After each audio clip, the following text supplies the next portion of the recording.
Hi there, Kane Schaller with the Schaller family at Dixon Realty in Truckee. So wanted to talk a little bit about personal property because this is always one of those sort of super sticky things that you deal with in a transaction. And I have certainly seen more often than not, if a deal goes awry, it has something to do with personal property.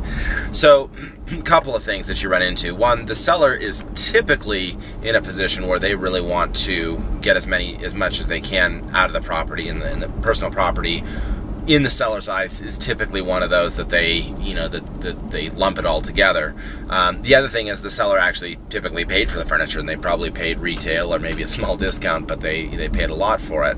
And from the buyer's eyes, they kind of feel like, well, if I'm going to buy used furniture, I want to buy it at a used price. If I'm paying full retail, I'd rather just have new furniture. So the value that furniture typically has to a buyer in the transaction is the convenience factor, and that's certainly not typically worth full retail. So important thing to think about. Also around personal property, you do run into some issues when you try to lump personal property and real property, being like a home and furniture together, when it gets to be when you deal with lenders, because lenders obviously don't want to lend on a couch and on a TV and on that kind of thing that's not actually attached to the home, because it can just as easily be taken out of the home.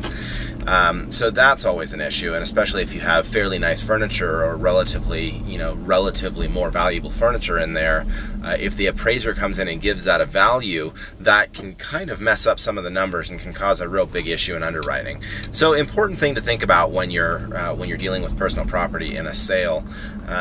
If you have any questions on this or want some clarification or want some more information, you can always reach me at 530-550-5009, or of course you can always email me at kane@schallers.net. That's KANE @SCHALLERS.net.